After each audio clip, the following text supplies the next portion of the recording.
Tuesday morning this past week, there were almost 40 women in our store, and it's community. It's having I think it's a sense of accomplishment. I think for some it is absolutely their stress reliever.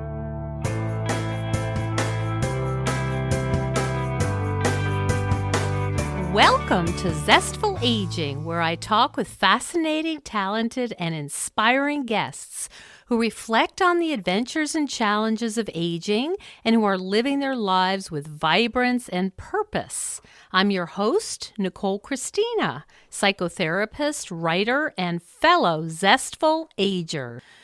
I want to invite you to my brand new free webinar, Zestful Aging. Here's how you do it.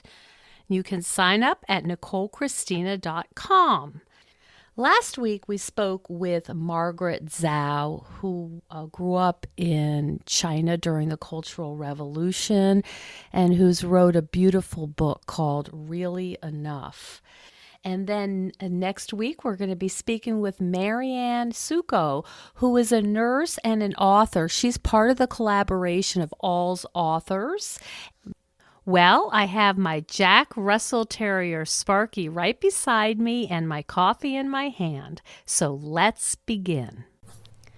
For the past 16 years, Kathy Elkins and her husband Steve have been the second generation owner of Webb's, America's yarn store. It's the largest independent yarn store in the United States and possibly the world. Last year, they acquired the brand Taki Stacy Charles along with String Yarns, which is a luxury yarn retail located on Manhattan's Upper East Side. She's a passionate Boston sports fan, but her greatest joy is cheering for her two sons from the sidelines. Welcome, Kathy. Thank you so much for having me. I've been to Webb's, and I don't know if we can really put into words the experience for people who are yarn people. It is like the closest thing I can describe it to people is like the Museum of Natural History. I mean, it's like awe-inspiring. And when I was there last, I heard gasps when people came in, and I'm just wondering, is that a typical response for people who have come to your store for the first time? It is. It's really fun. My office faces out to our parking lot, and it just gives me such joy when I see a customer, or even better, a group of customers who have traveled together, standing outside taking selfies in front of our awning. And then they come into the store and they're giddy with excitement. And the first time we took our kids many moons ago to Disney, down in Orlando, there's places where you get these perfect pictures. It's called there's two things. There's those Kodak picture moments, but then also when you're on the rides, they'll take your flash at this point where you're like, screaming, yeah. And my husband and I have always joked that we should do that as people enter from the store to the warehouse, and have like a little picture thing, to capture the face. Oh yeah, I'm sure I was squealing. And there was a lot of pictures taken. And what's the most unusual response you've had when people enter the store? For me, are you new?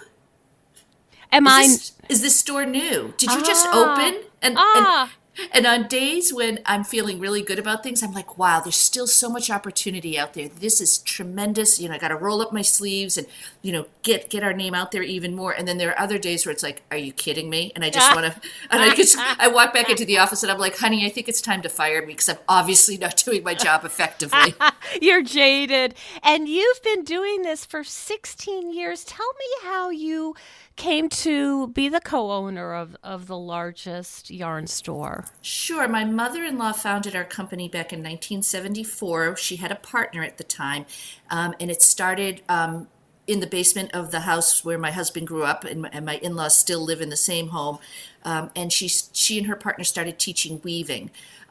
It was pretty quick for the partner to say, I don't want to do this as a business. I just want to be a weaver. So she bowed out relatively early on, and my mother-in-law kind of kept plodding along. She just wanted to be able to feed her own yarn habit, right. Honestly. And eventually my my husband and his brother and my father-in-law wanted the basement back. So they sort of pushed my mother-in-law out a little bit, and she went and opened a store in Amherst, Massachusetts, below ground level, below street level, 800 square feet, super tiny. But as you know, the area that we are here in Western Mass, it's a very academic area. We have 5 major universities, colleges and universities in the area, including the University of Massachusetts. And as we moved into the 80s, hand knitting became extraordinarily popular, particularly knitting yoke sweaters, the Fair Isle Icelandic, which has also come back, had a huge resurgence over the last 18 to 24 months. So she moved into hand knitting.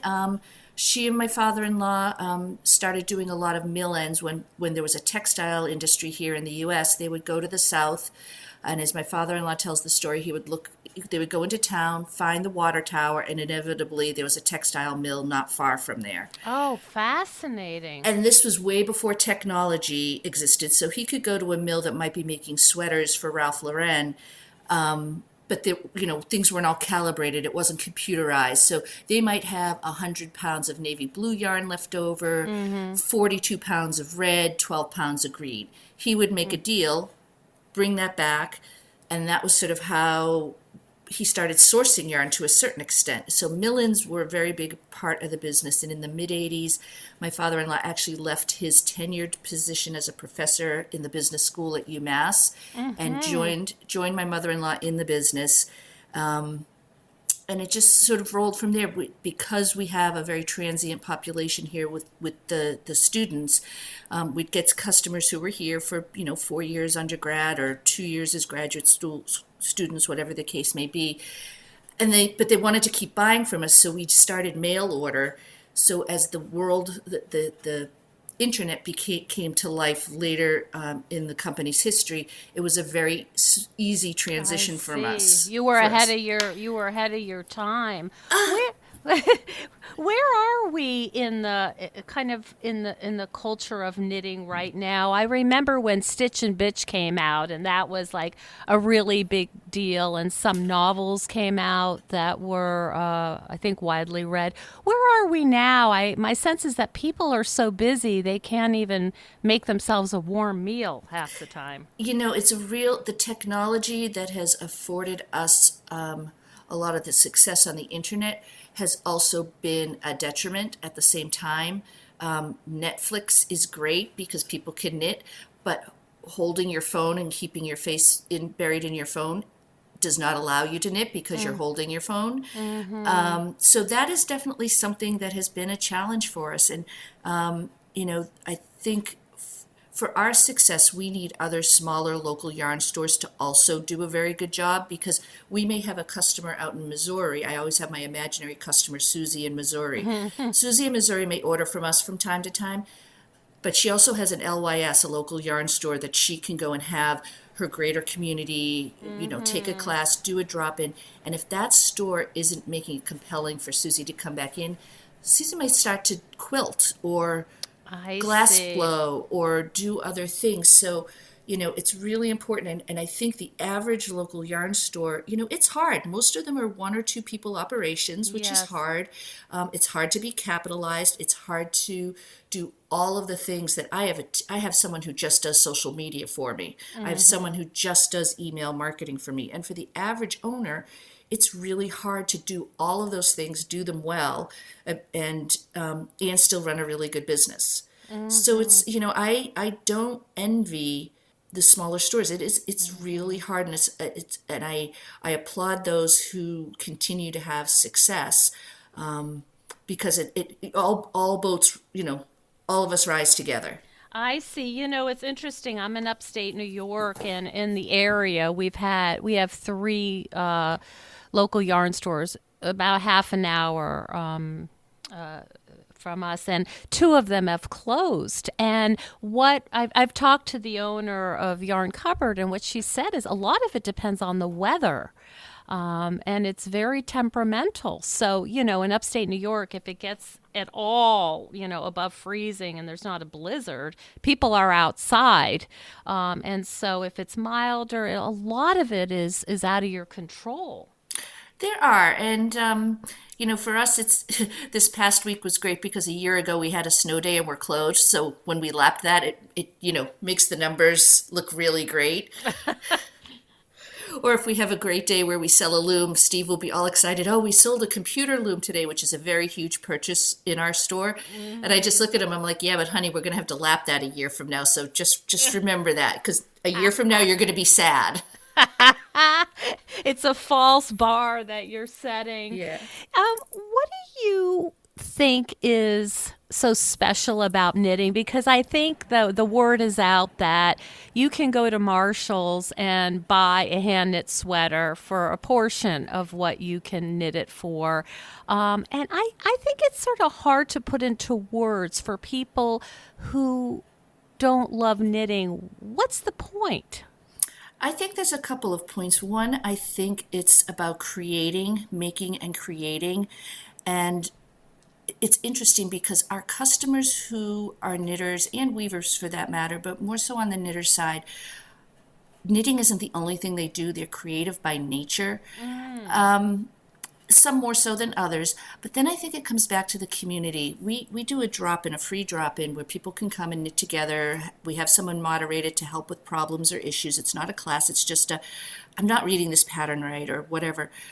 But on Tuesday morning this past week, there were almost 40 women Wow. in our store, and it's community. It's having I think it's a sense of accomplishment. I think for some it is absolutely their stress reliever. I have a very good knitter at our store down in Manhattan. She's the head nurse in the trauma center at one of the New York City hospitals, and she told me point blank, she's like, I need knitting in my Mhm. life. Mhm. So I think there's different motivations for different people, but there's a lot of health benefits that I don't think is necessarily the focus for most knitters. But there's definitely something to be said about the parts of the brain that are being used when you're knitting along, no matter if you're just doing a very simple pattern or something more complex, that I don't think the average knitter gets in their day-to-day job per se. Mm. And then Mhm. I think one of the best quotes I heard from a customer, and this was during the recession a few years back, and she came in and said, if I have to tighten my belt and I can't go out to dinner or I can't go out to a movie or grab a drink with a girlfriend and I have to, really kind of buckle down and stay at home more, she said, if I don't have yarn to knit, I'm going to kill my husband. And I thought that kind of summarized it, what I think a lot of our customers were thinking, but never wanted to actually say it. What's that expression about the devil's hands or something? Yes, Yeah, you something know what about I that. mean. Yes. Oh, that's really funny. It's interesting that you say that because I find if I'm agitated or worried about something, I got to be knitting, and there is this sort of I'm sure you could articulate it better, but there's sort of a soothing, repetitive quality about it. And if you're knitting with something really delicious, like Tosh or something, you can just there's tactile, and it's almost like rocking in a rocking chair, I find. Yeah, very much so, very much so. And I Mm. think I think it's not only the motion. I think, of course, depending on what type of needles you're using, I think it's the sound as well. Ah, yes, yes. Hi, Zestful Agers. I'll be attending the International Federation of Aging's 15th Global Conference on Aging in November of 2020. And if you're interested in improving your understanding of age friendly environments, debating solutions to address inequalities, confronting the reality of ageism, and delving into what it means to enable the functional ability of an older person, head over to ifa2020.org to find out more. There's an early bird special on until the end of the year, so take advantage and join me in Niagara Falls. I'll see you there. So tell me about acquiring. Now you're going from Northampton, which is, if people haven't been there, it's like a little Ithaca, New York. It's very progressive, 10 cafes on every block, artisan goat cheese, and just a beautiful place. And then you've just acquired String on the upper, east side of Manhattan, which is basically where the celebrities live. So talk to me about those customers and how you kind of toggle back and forth to who's buying yarn from you. Yeah, it's interesting. Back in April, we acquired the wholesale brand Taki Stacy Charles, and Stacy Charles, who's an actual person, he had purchased String from the original owner when she decided to retire because he felt that store had a reason to be on the Upper East Side. So when we made the acquisition on the wholesale piece, the store came along with it, and it was sort of the hidden gem in the deal, if you will. It is the complete opposite of Webs in every way, shape, and form. It's tiny. It's about 1,000 square feet. It is sells more cashmere per customer than I can even wrap my head around. Oh, A goodness. $600 baby blanket is just it doesn't blink an eye with this Goodness. customer base. They have, their level of disposable income is incredible, but their dedication to the craft is no different, which is really, there's a thesis. Someone going for their PhD who's a knitter, Oh, there's a thesis in all of this, and it's not my thesis to write, but it's very fascinating to me to watch, and it is. What's been exciting for me is that it allows me to think about retail and how I'm marketing and talking to my customer base in a completely different way than I approach it at Webb's. So that's been really exciting. I'm from the Boston area originally. I've been here in Western Mass and prior to that, rural Connecticut for the better part of the last 20 years. And I'll admit, I've gotten a little soft. I don't have traffic. People Mm-hmm. are genuinely very nice. If you step into a crosswalk in Northampton, you Yeah. can pretty much guarantee that they're You- going to stop. We were in New York last week for an event, and my web store manager was there, and she and I went out to grab a sandwich, and she did the Northampton step out into the crosswalk, and I literally oh, had to yank her back oh, and yell because oh, she would have gotten hit.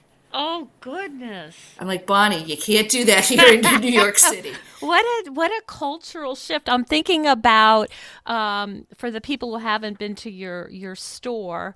I'm thinking about, is it Grandpa's Garage? What do you call it? Grandpa's. Grandpa's garage sale started when when we first took over, and it's sort of the last of a yarn line that we have. And right now, if you walk, it's in the 800 aisle, the last aisle of our warehouse, shoppable warehouse.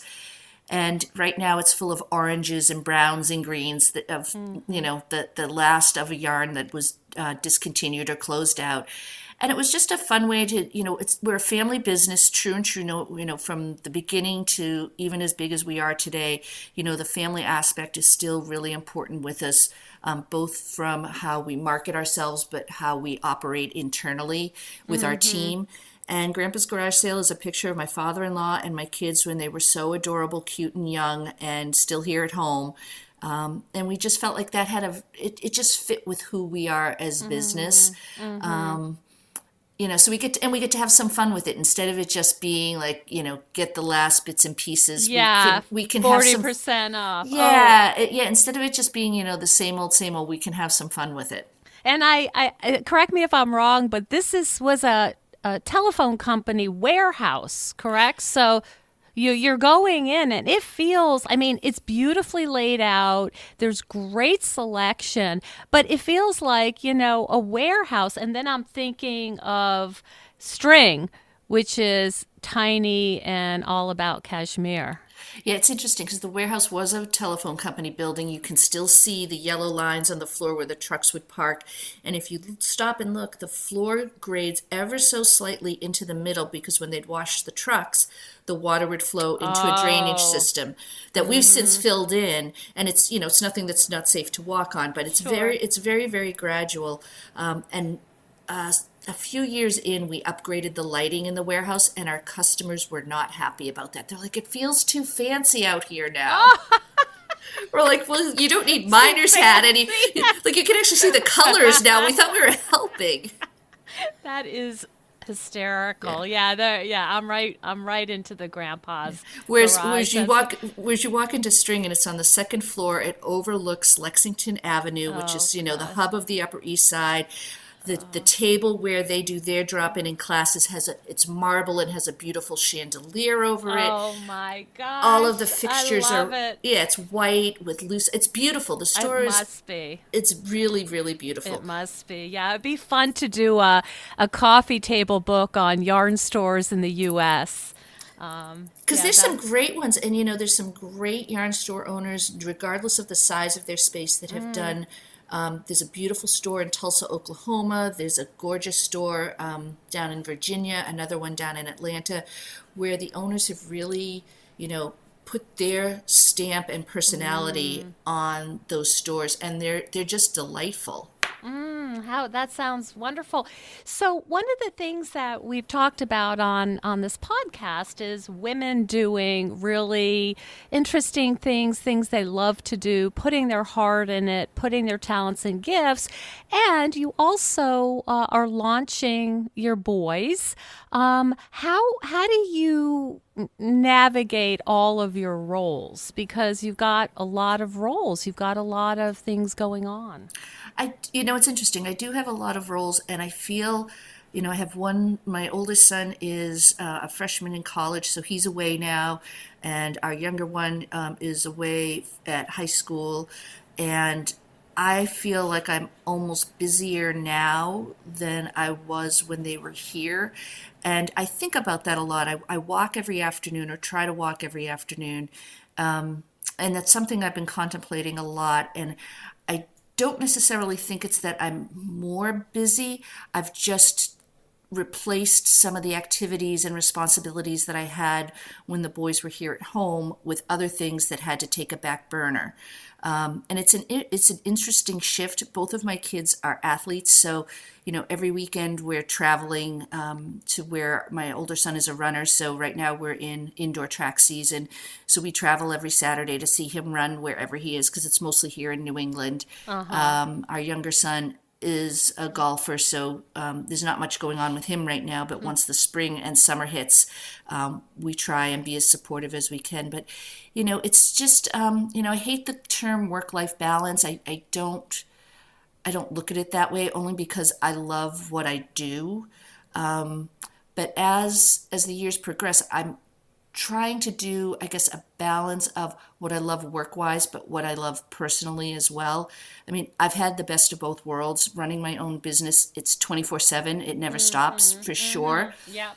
But when my children had a play at 9 a.m. in the morning, Yeah. or a sporting event at 3 in the afternoon, or a presentation of something in the library at 1 in the afternoon when they were younger, I could manipulate my schedule and never Mm-hmm. missed anything. Mm-hmm. Mm-hmm. And that was a It's huge worth a gift. lot. It was a huge gift that I didn't realize I was going to get when we made the decision to take over the business from my in-laws 16 years ago.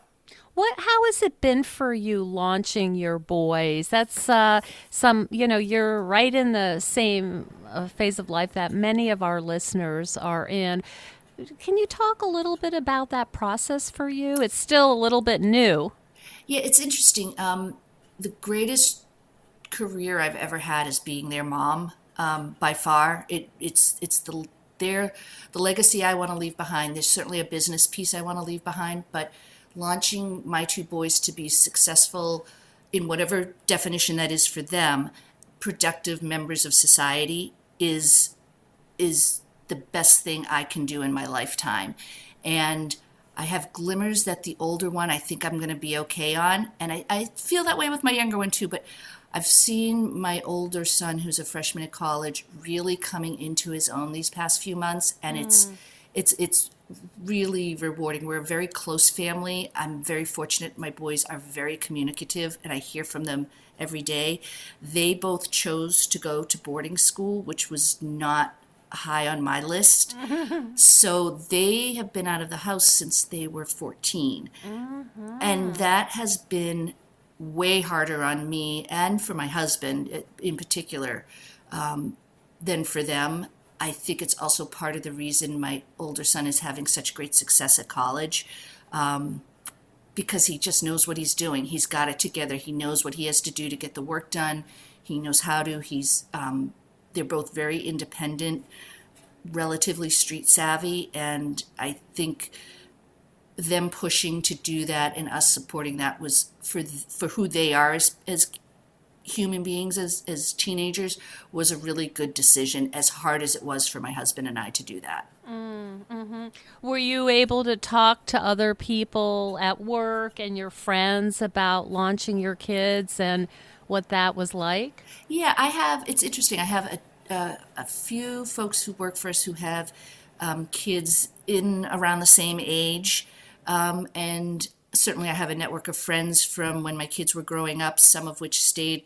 Those kids stayed local. Others went off to boarding schools as well, and everybody has a different approach. And I've been very comfortable with how we have addressed it. And, I made it clear to my kids when they left that, just because they were gone didn't mean we weren't still a family unit. And, the communication started from day one. And I've talked to some friends and they're like, yeah, my son's been gone or my daughter's been gone for a month and I've heard from them once.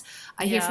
I hear from my kids every single day. Wow. Every day. Wow. And Sometimes. is that an expectation? I mean, how does that work, especially with boys? I also have a college age son, and, there's often a balance. Like, I don't want to bug them, but I need to know if they turned in this big project on time. There's always this dance, but it sounds like for you, it's just much more of a natural back and forth.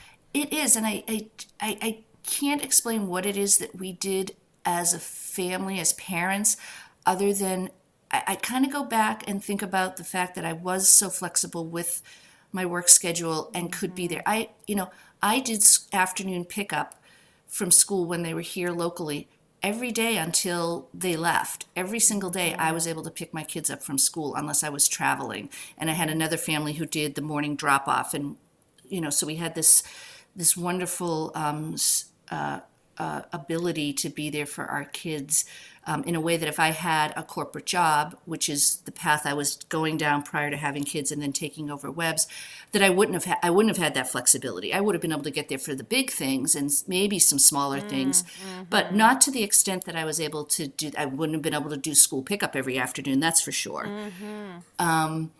And I just think it's just who we are as a family. And I heard from my younger son yesterday. He called me twice yesterday. Just to, I'm not sure why. And I just said, hey, we were talking about anything in particular, little bits and pieces. But Just check in. yeah, but the second time I said, is everything okay? And he's like, yeah, I'm okay. I said, you sure? He's like, yeah. He's like, I just wanted to talk to you. And I said, okay. Oh, wow. That's like a mother's dream, I'm like, you so, know? all right. And, and then there'll be other times where I might not hear from them all day, but there's a text before bedtime. Hey, did you have a good day? Yep, everything's fine. Or can't really chat. I got a ton of work, but I love you. Sometimes it's as small as that, and sometimes it's 2 calls in a day. So, Yeah. Sounds like you've really created this very these tight knit relationships with your kids, and it's always going to be that way. yeah. And don't get me wrong, we drive them crazy at times too, and they let us know that. Let me just be clear. Yeah. We're not living the Waltons over here by any stretch of the imagination. But no, I'm fortunate because when you send your kids off, they're like, oh, set that time like Sunday evening to have that one time a week to talk. And I'm like, that's not going to work for me. And it didn't work for them either, which was great. That sounds wonderful. Well, so you just recently acquired, you're building up the company. Is there anything in the future that you're looking forward to in terms of personal and or webs related? I think this last year with the acquisitions was a really exciting time, but it was also a really trying time for our internal team. It was a lot for them to take on, and although we added a couple of new positions, it was a very stressful 12 to 16 months. For me in particular, when we brought Taki, Stacy, Charles, and String into the loop, I really spent a lot of time focused on learning what it's like to run a wholesale business versus a retail business, and learning what it's like to run a very high end luxury store versus what Webs is, and running being successful in a small space versus a very big space. Mm-hmm. So for me, it's now an opportunity for me going forward into 2019 to really focus on the aspects of the business that are most intriguing to me. I spent a lot of time devil in the details last year, which was absolutely necessary, and I wouldn't be in a position to start doing what I'm doing now had I not gone through that process. Mm-hmm. But the acquisition, I mean, last summer I was, you know, 14, 16-hour days Mm-hmm. all the time. It was really an exhausting process, but a very Mm-hmm. necessary process. Mm-hmm. I learned a ton. I stretched myself in ways that I hadn't really stretched myself in a while. Is this self taught then, Kathy, or are you taking courses or being mentored somehow? It's no courses. There's no time for that. That's for sure. Mm-hmm. But fortunately, Stacey Charles stayed on, and he has been in the fiber business his entire life. His family has roots in it, so he has been a mentor for sure. I've applied things that I've learned over the course of my career at Webb's and my marketing career prior to Webs, to a lot of things, and there's been some speed bumps along the way. I can't lie about that, but it's just trying to take best practices. I spend a lot of time looking at at least from a retail standpoint, other retail businesses. I try and read a lot on the business side of things, and just try and make best practices happen and apply them in a way that makes sense for our company and our culture. Mm-hmm. But this year, it's really about, again, focusing on the aspects that are interesting to me and areas that need some attention. And at the same time, allowing myself to make sure I am getting the time and space that I need for my brain and ability and contributions to be the best that they can. I think I mentioned I like to walk every afternoon, and Mm-hmm. I that got lost last year for a while, and it really affected my mental capacity and my patience.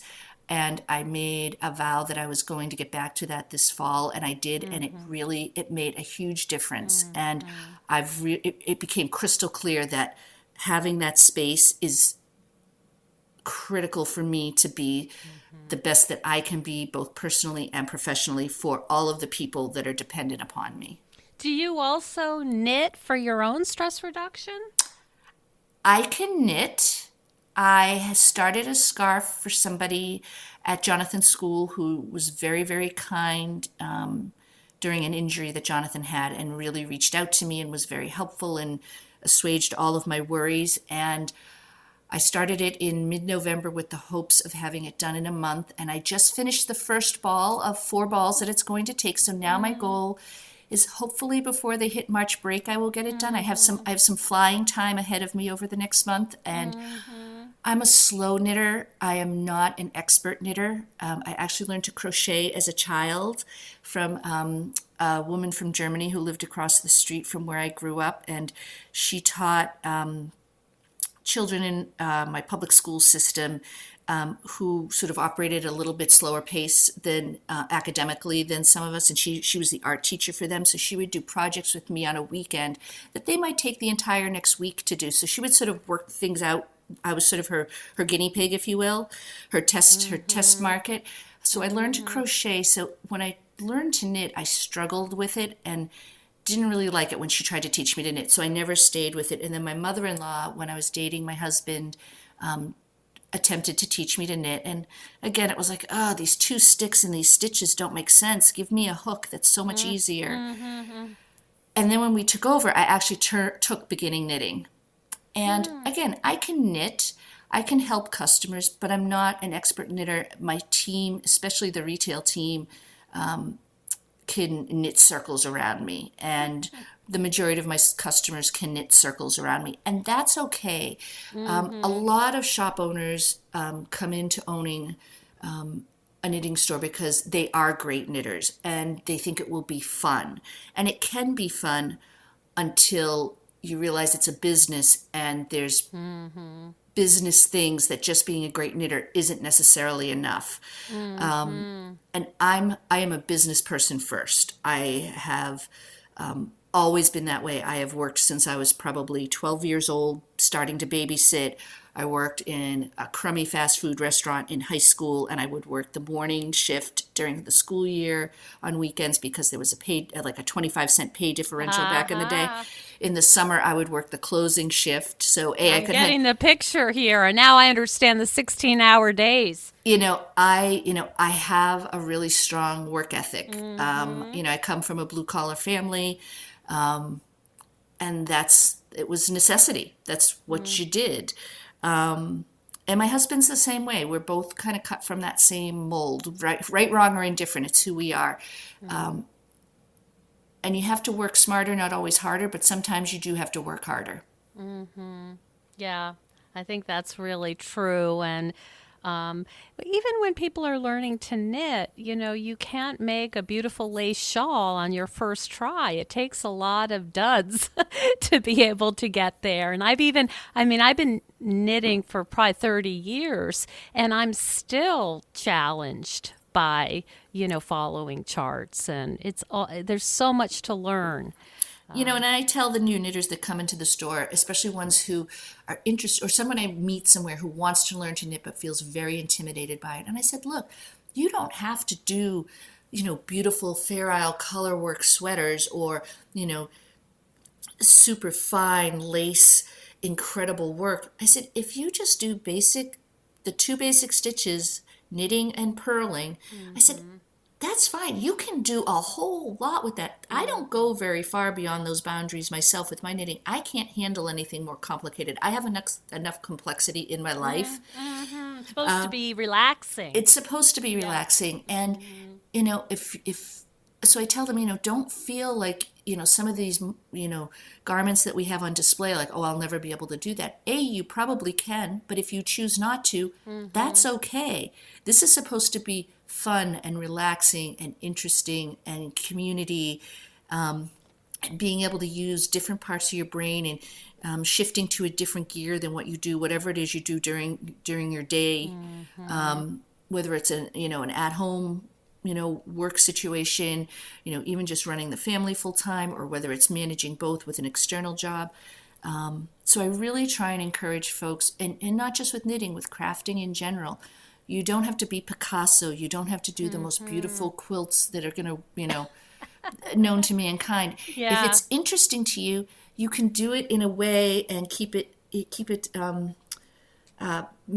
managed in a manner that works for your time, your skill, your satisfaction, because you're doing it for you. I love that message. I was recently looking at some shawl patterns, which I'm going to bring with me to Grandpa's garage so I can see what you've got there next week. But I looked at them and I thought, yes, I know how to do this. But I don't want to have to be looking stitch by stitch by stitch. It's just an awful lot of work. And is it gorgeous? Yes. But I want some stockinette in there too. I want a few rows of just flying through. Exactly. And it's interesting when I work with customers who are knitting something for somebody else, particularly grandmothers who are knitting, or imminent grandmothers who are knitting, and it's a daughter-in-law. And they're so concerned about what they're making and the color and the yarn. And I always stop and say, you are knitting something out of love and kindness. And they Mm-hmm. need to be grateful that you are choosing to take the time to do that. Oh, I said, yeah. knit. I said, if you know, I've had one recently. She's like, well, I really just want to do this in pink, but my daughter-in-law is a very modern woman and she's not doing a nursery in Gender, traditional yeah. colors. And I'm like, if you want pink, knit it in pink. Hmm. Do you find that how people approach the craft is sort of like a Rorschach on their personality? I have a friend who's a knitter, also a psychotherapist, and boy, if there's a mistake, she rips it out. Whereas I say, I think I can fudge that. Do you see that people bring their own sort of personalities to their projects? Oh, absolutely. I've seen folks who are perfectionists to a fault. And I Mm-hmm. mean, the littlest thing, they're going to go Mm-hmm. back and fix that. And it's like, nobody's going to know that's Nobody's there. gonna see that. And they're like, but I know it's there. Okay, then Mm-hmm. that's what you need to do. And then I Yeah. have other folks who are just like, I can get away with this, right? And I'm like, you can absolutely get away with it. The secret's safe with me. Yeah. It is very interesting to see how people come to it. Just one last question. I've noticed that there's an environmental push now for people to be using dyes that are maybe less toxic, and, sort of thinking about where am I buying this yarn from, who's making it, is it a co-op in South America or is it in other countries? Is that something that you've also had to consider? You know, it's interesting.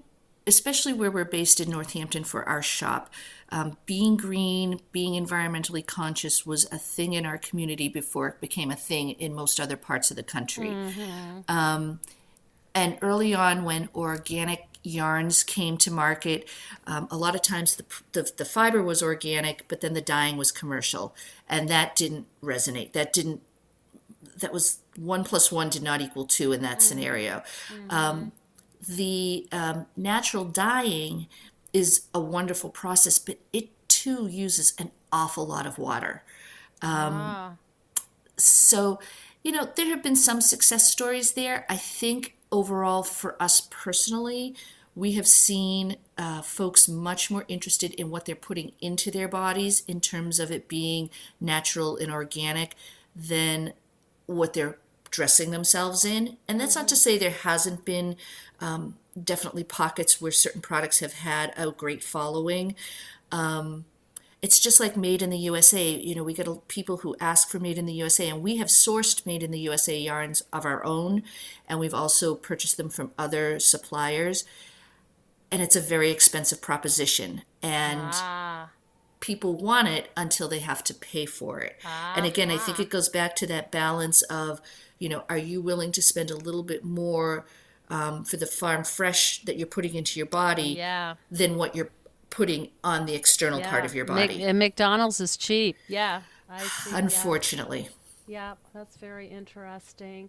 Is there any advice you'd like to leave our listeners with in terms of being a successful businesswoman and, navigating these cultures, the sort of the celebrity, really well-heeled Upper East Side and the Northampton folks who come in with a very different, sensibility and also juggling, your walking, your self-care, your family. Anything you'd like to share? Well, I think from a business standpoint, my position is a little bit unique with the two markets that I serve, at least from a brick and mortar store perspective. But I think it's, you just have to follow your heart and you have to trust your gut instincts. Sometimes things don't make sense to me intellectually, but my gut is telling me something. And 9.5 times out of 10, when I follow my gut reaction, I'm usually spot on. I don't always get it right, but the majority of the time I do. And it's just about loving what you do. It's a cliche, and I hear it a lot I read about it a lot, I hear about it a lot. But for me personally, it's a very true statement. I do love what I do. Mm-hmm. I work with my husband, which was something early on we agreed upon that if it didn't work for us, I would go and find something else to do since this was his family's business. I see. And I've been fortunate that For the most part, it's worked. I've quit a couple times, but that's But you okay. haven't been fired, I I have hope. not been fired. I have told him a couple times, you should fire me. Please, please fire me. But he's like, no, because I'm not letting you collect unemployment. No.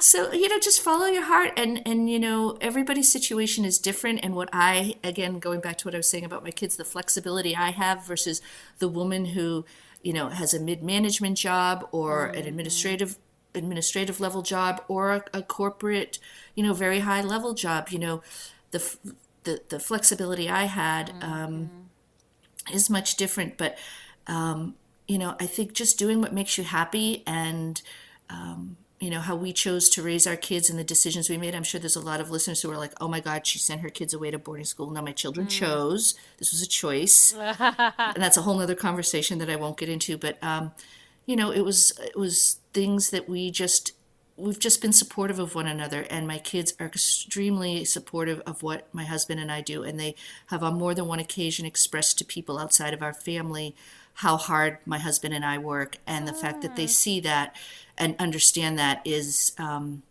really warms my heart, to be honest with you.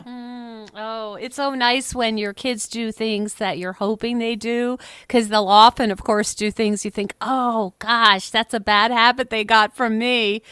So, Yeah, well, as yeah. long as they're doing the good things out in the wild, whatever they do in our four walls at this house, that's a different conversation. So, Kathy, tell our listeners how to find you and where to go. I also understand there's a retreat coming up. Tell me a little bit about where people can learn more. Sure. To learn any and all things about webs, you can visit us online at yarn.com. Okay. That has all of our information, how to contact us, contact customer service, our shop hours. If you want to order online, everything is there. If you're interested in classes or events, everything is there on our website. For anyone in the New York area or visiting New York City who's a fiber artist, you can visit String at 74th and Lex on the Upper East Side, and Okay. their website is stringyarns.com. Okay. And that website will be going under a metamorphosis over the next 4 to 6 months.